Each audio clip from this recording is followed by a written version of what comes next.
Au sommaire de ce journal, on mettra le cap en début de ce journal sur Kalemi où Moïse Katumbi a une nouvelle fois drainé des foules dans le cadre de sa campagne électorale. Le candidat numéro 3, qu'accompagne notamment Matata Ponyo, s'est entretenu avec la population au terrain Benda.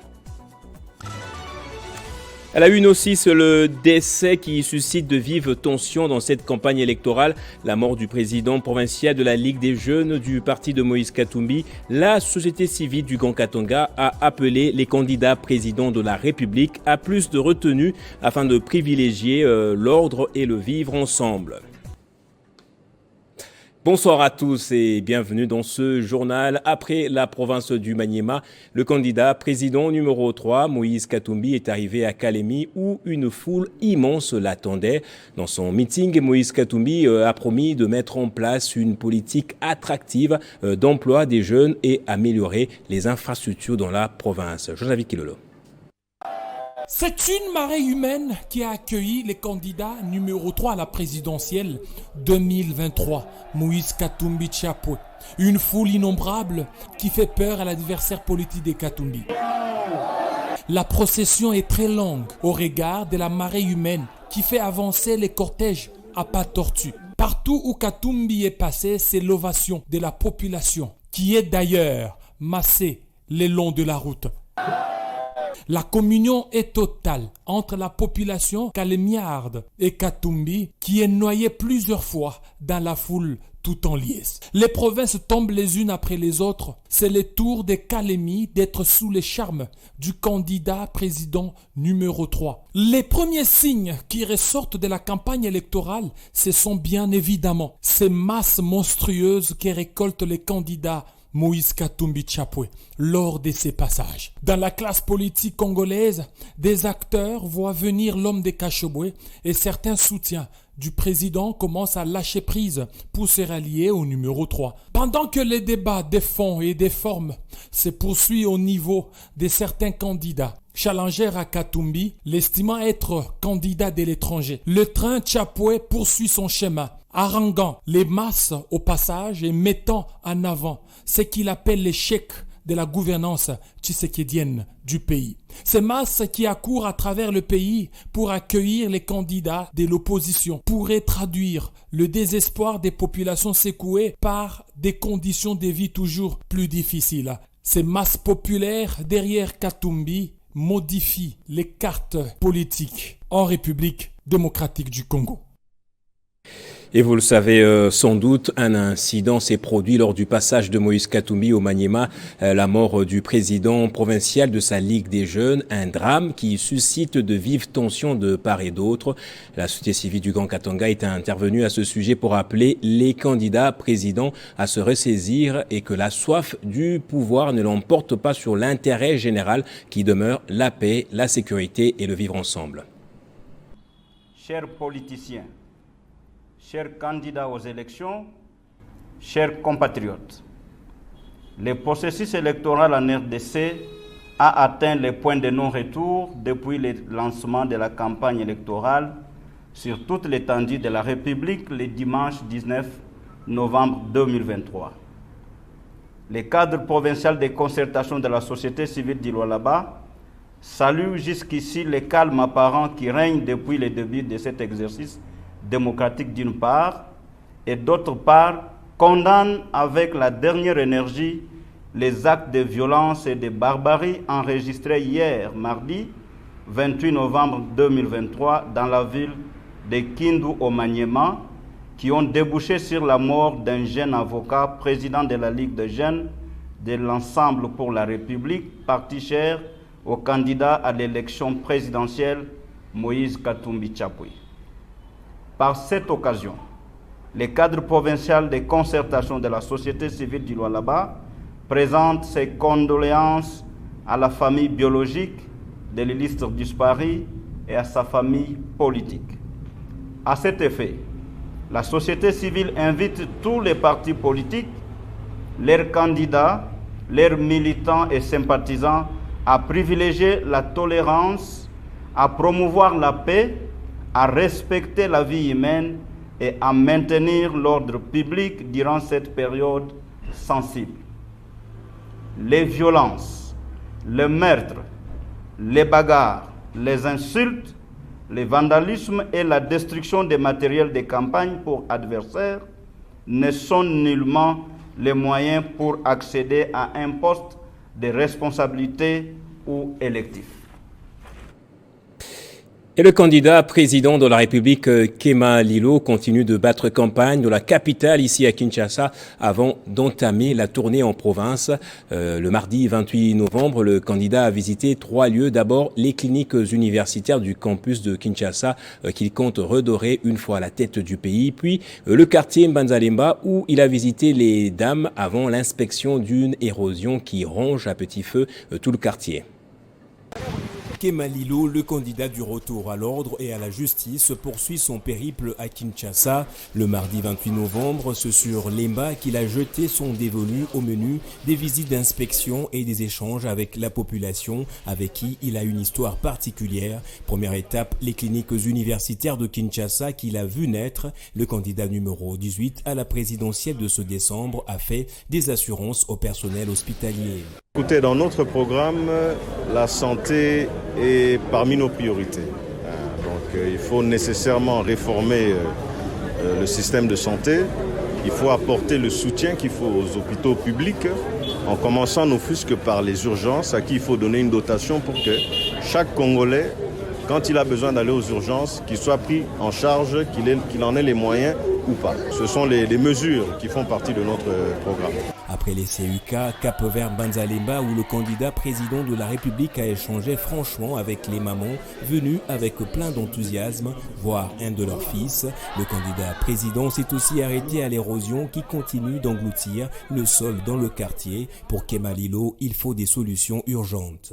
Je leur envoie un message d'espoir, un message de courage, de foi, de ne pas se décourager. Quelle que soit la durée de la nuit, le jour finit toujours par se lever. Et nous allons donner de la voix par rapport à cette situation-là. Ici, le problème évident, c'est d'abord un problème d'urbanisation. Ça, c'est un. Vous avez vu que plusieurs maisons sont en danger. Donc, il faut agir en urgence par rapport à cela. Kéma Lilo Bokondi est un acteur politique qui insiste sur la restauration de l'autorité de l'État, gage du développement de la RDC. Après Kinshasa, il est annoncé pour Tchouapa pour la suite de sa campagne électorale. Et Adolphe Mouzito, candidat numéro 24 à l'élection présidentielle de ce décembre, était en tournée ce mercredi dans tous les points chauds de la ville, province de Kinshasa. Une ronde qu'il appelle ronde de contact pour s'imprégner de la situation sociale des Kinois. Le leader du Nouvel Élan a été ovationné par la population qui réclamait le taux du dollar. C'est une campagne de proximité qu'a effectué le candidat numéro 24 à la présidentielle, Adolphe Mouzito à Kinshasa, capitale de la RDC. La ronde de tous les districts qui composent cette ville afin de s'imprégner de la réalité de la population. DGC, Kanluka, Makala, Ngaba et autres, parmi ces cibles, les marchés où ils s'imprègnent de la situation sociale de la population.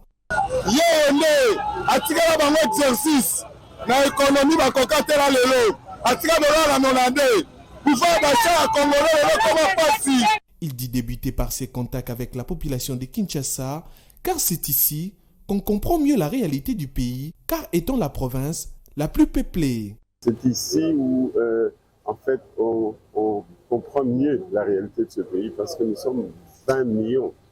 C'est la province la plus peuplée, et tout le monde vit, 90% des gens vivent, d'abord ils sont tous chômeurs, ensuite ils vivent dans des cabanes, ils sont inondés.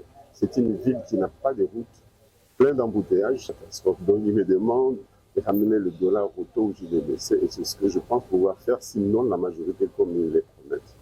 Le candidat numéro 24 à la présidentielle était également porteur de la cartographie de Kinshasa aux écrits « L'enfer au paradis », dans l'objectif d'étendre Kinshasa de 2000 km² additionnels, projet qui fait partie des 60 réformes principalement pour la ville de Kinshasa.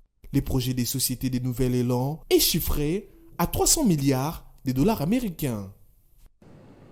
Au Maniema, le président d'Ensemble pour la République, Moïse Katumbi, a demandé à Salomon Escadela, en prison, de désister en faveur de Matata Pognon aux législatives nationales pour se concentrer au provincial dans l'optique de gouverner très prochainement la province du Maniema. Après les incidents au Maniema, Moïse Katumbi Chapwe n'a pas baissé les bras. Il a tenu un meeting au cours duquel il a demandé à la population de pardonner tous ceux qui ont été à la base de l'assassinat ignoble de Maître Guido. Pour Katumbi, en fervent catholique, il n'est pas possible pour lui de répandre le sang innocent. Est-ce que muntu wa damu ya kumikono ni muntu leo? Tuwe tuko watoto wa Mama Maria tuwake muntu.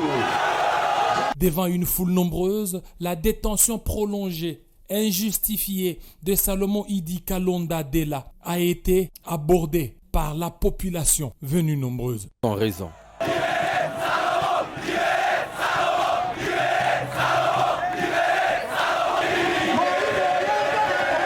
Devant l'insistance du public, Moïse Katumbi Chapwe a demandé à ce que Salomon Kalonda, député national, désiste en faveur de Matata Pognon et ce dernier désiste aux législatives provinciales. Alors, yeye atakuwa candidat député hapa national. Tunasikilizana. Bwana Kalonda eko mu prison anamwachia ku national. Jambo hilo. Kalonda anamwachia ku national haina vile. Na yeye ndugu yake anamwachia ku provincial haina vile. Depuis Salomon Kalonda, Idi Dela est gravement malade, sous respirateur artificiel, sans aucune possibilité d'aller se faire soigner à l'étranger. Les organisations non gouvernementales internationales et nationales continuent à dénoncer la détention arbitraire de Salomon Kalonda et demandent sa libération le plus vite possible. Dans le Haut-Lomami, Marcel Ilunga Léou prépare déjà l'arrivée du candidat numéro 20, Félix Antoine Tshisekedi, dans cette province. Sur place, il a sensibilisé toutes les couches sociales à réserver un accueil en pompe à leur candidat et lui donner un second mandat pour poursuivre sa vision du développement du Congo.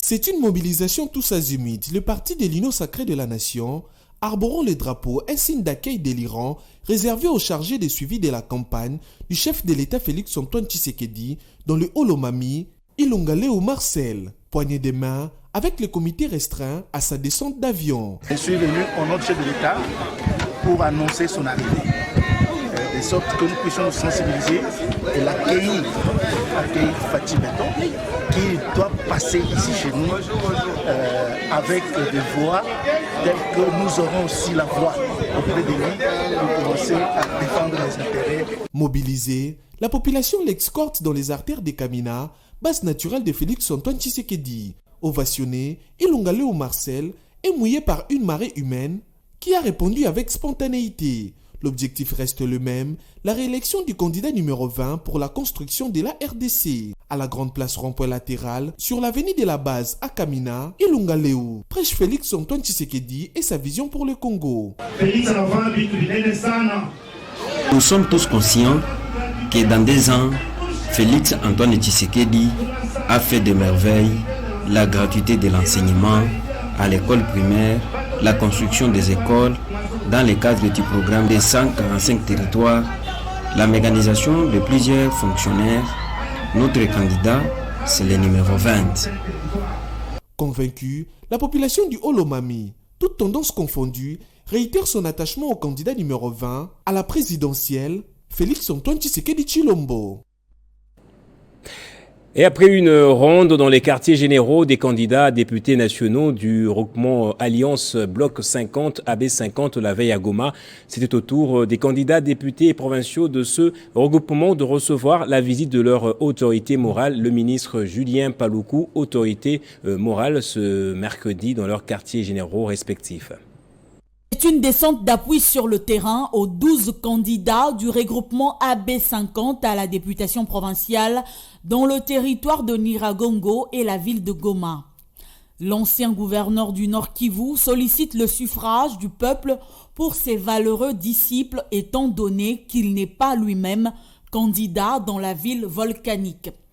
Vêtu d'une chemise blanche arborant la photo du candidat numéro 20, Félix Tshisekedi, l'autorité morale du regroupement AB50, Julien Paluku Kaongia, a appelé à la consolidation des acquis pour un avenir meilleur de la RDC en votant pour Félix Tshisekedi à la magistrature suprême, car c'est le choix, selon lui, le plus utile pour la survie de la nation. Le message était unique.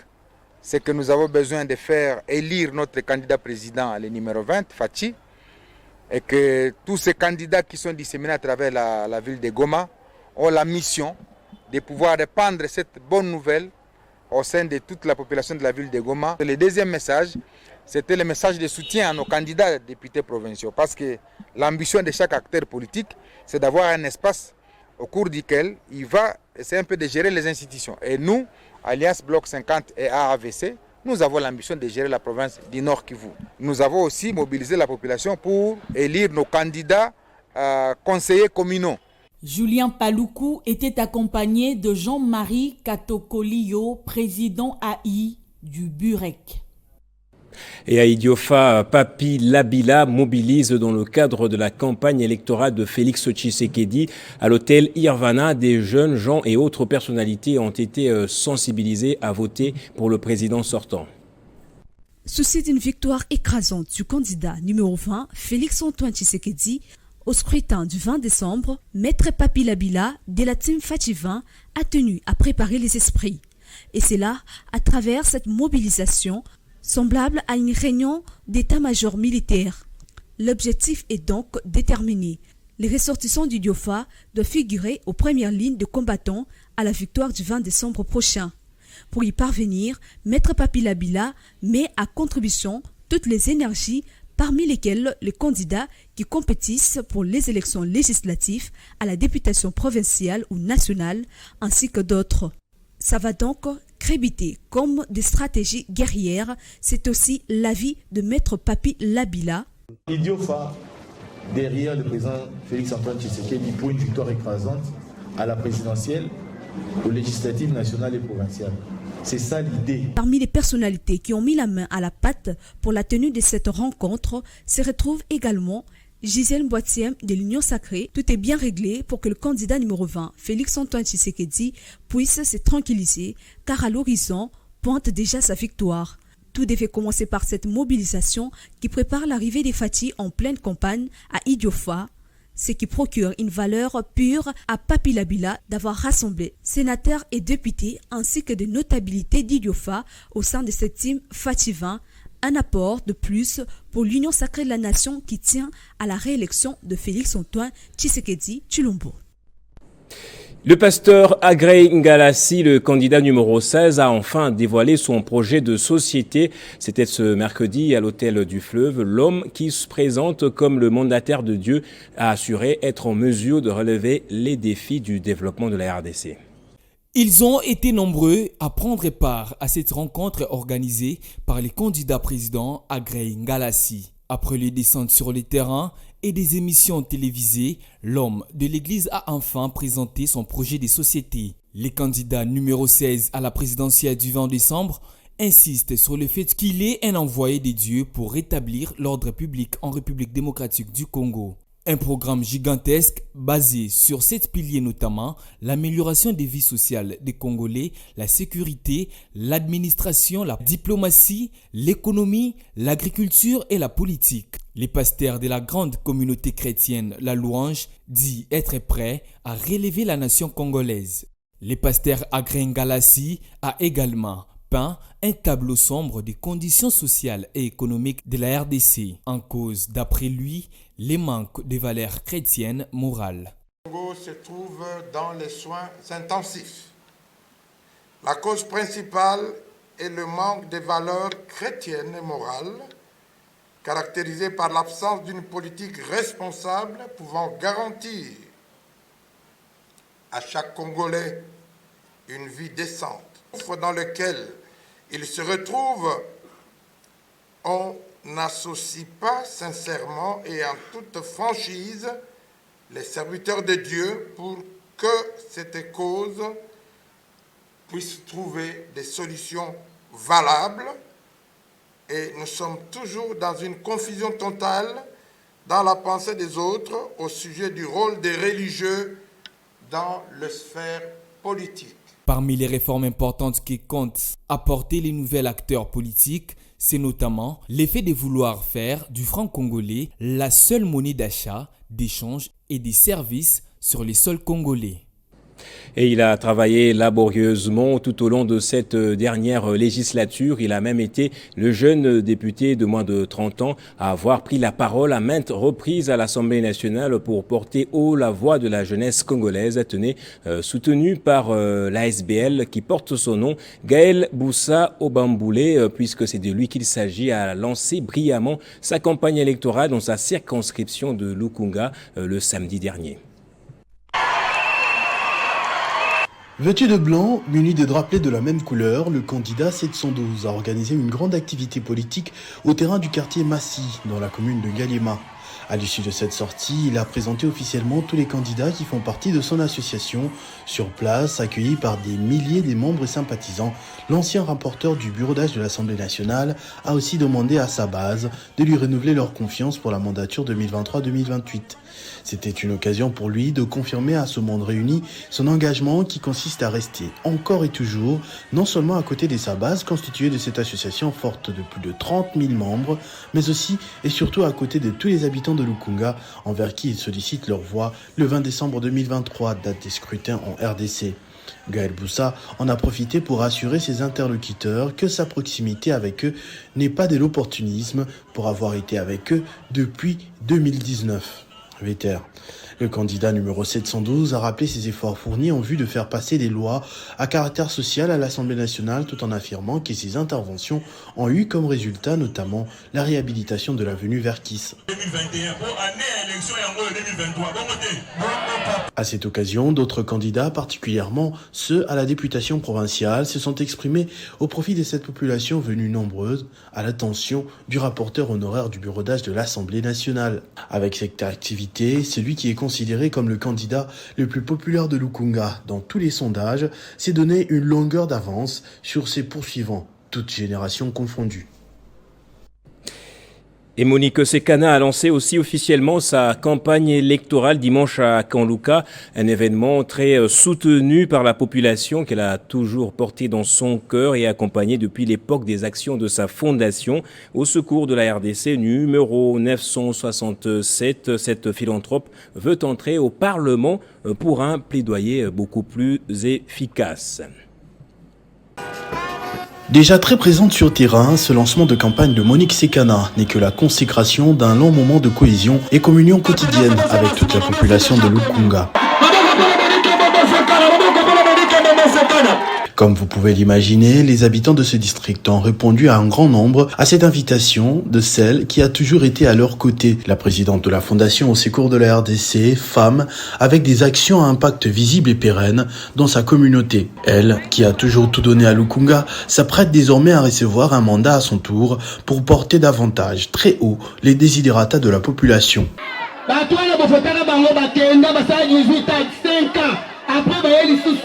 Tango votaka bango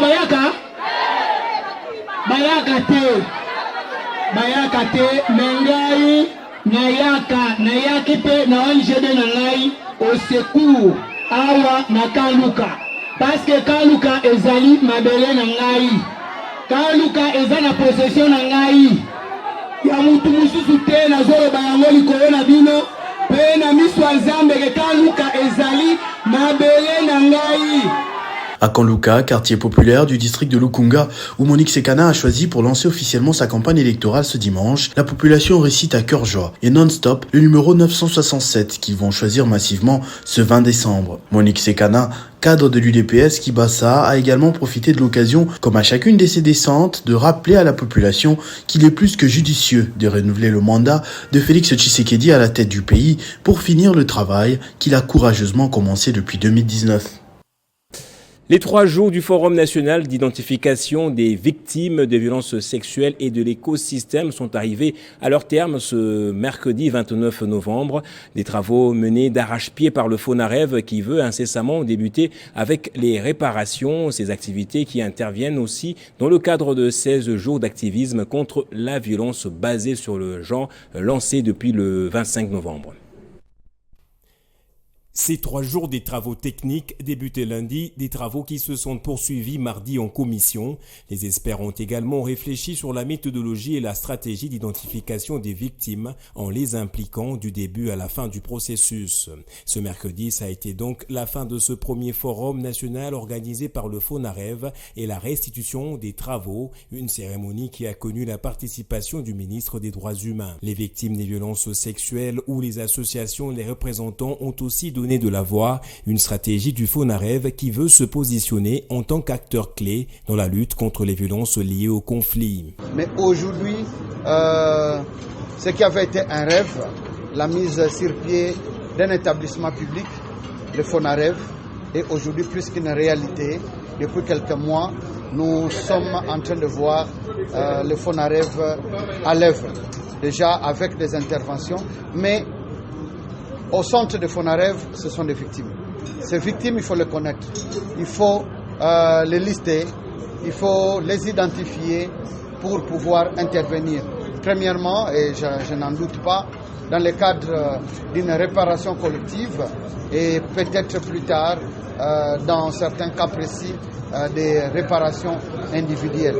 Le FONAREV a annoncé depuis septembre le début des réparations des victimes de violences sexuelles subies dans 5 provinces. Une délégation a déjà même fait le tour des provinces afin de rencontrer les différentes parties prenantes.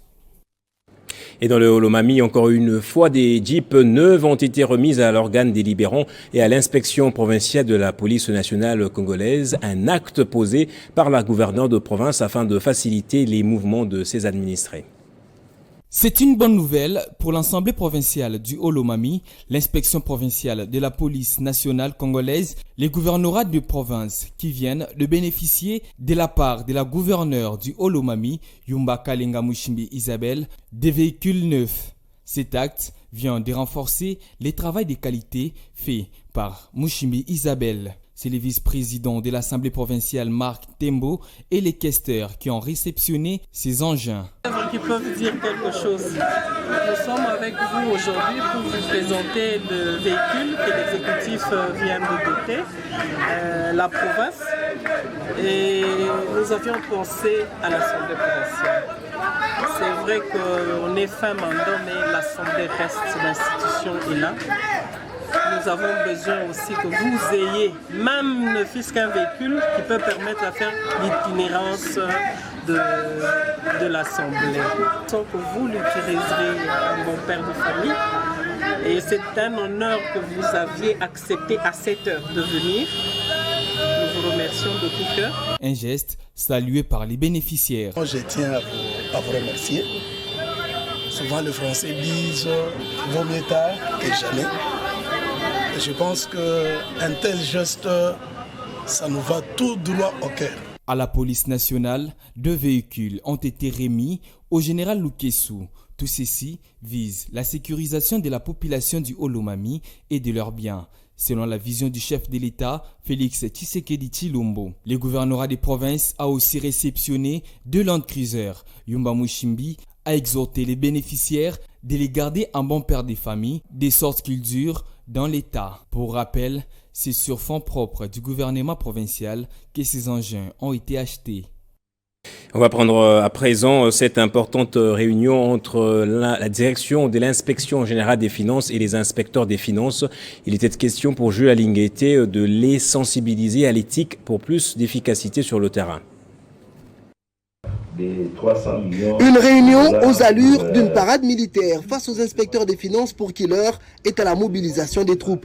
La direction de l'inspection générale des finances a tenu le vendredi 24 novembre 2023 à l'amphithéâtre Fachi la réunion mensuelle de sensibilisation de tous les inspecteurs des finances à l'éthique, probité, intégrité, dévouement et compétence dans l'exécution des missions de la patrouille financière. La direction de l'inspection générale des finances a rappelé à tous les inspecteurs les attentes du président de la République sur l'implémentation de la bonne gouvernance dans toutes les structures de l'État et l'appui aux régies financières pour la mobilisation des recettes publiques, principale mission aujourd'hui de l'inspection générale des finances. À titre de rappel, le bras séculier du président de la République sur la lutte contre la corruption, l'inspection générale des finances surveille depuis le début de l'année 2023 112 entités publiques reparties sur 15 provinces sur les 26 que compte la RDC. Les missions actuelles de surveillance se passent au niveau de la chaîne des dépenses publiques de la Banque centrale du Congo, de certains gouvernements provinciaux, de la DGDA, de la DGI, des 32 entreprises de l'État, dans le programme de la gratuité des accouchements et autres. Après ces échanges, les hommes de la patrouille financière et de contrôle ont désormais le moral au zénith pour affronter avec sérénité les prochaines missions. Et après des fortes pressions par des mouvements de manifestation faites par la Sotraco et le recours contre la décision de leur déguerpissement, l'inspectorat général des services judiciaires et pénitentiaires a demandé aux huissiers de justice de surseoir l'exécution de sa lettre en attendant l'examen du dit recours. Entre-temps, sur certains, les revendications se poursuivent par les agents de la Sotraco qui réclament recouvrir leurs droits.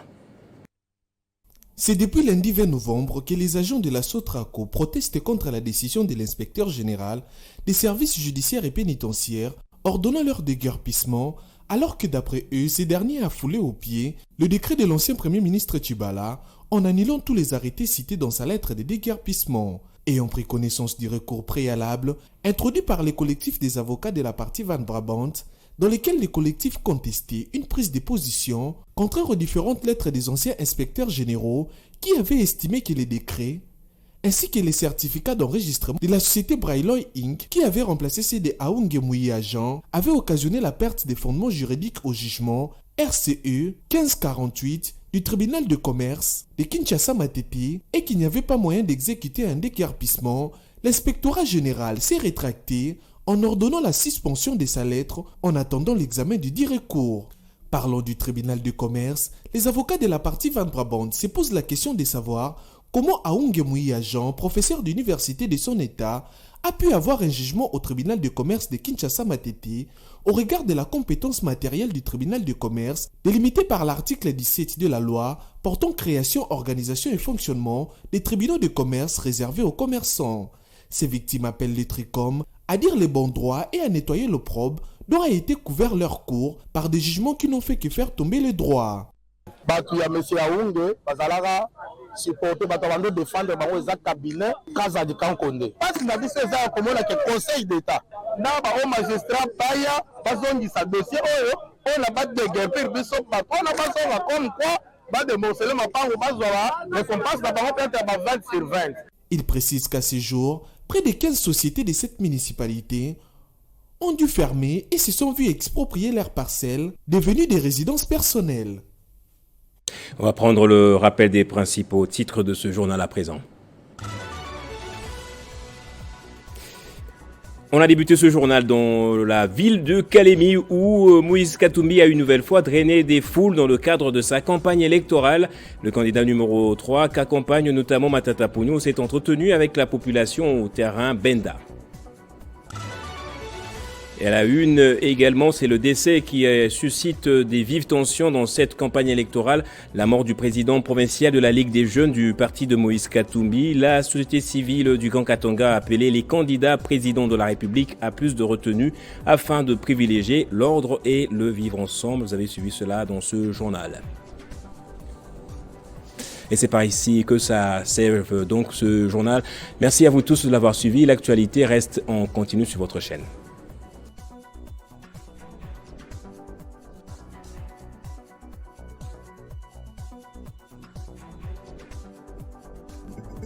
Retrouvez toute l'actualité en continu sur www.tele50.cd.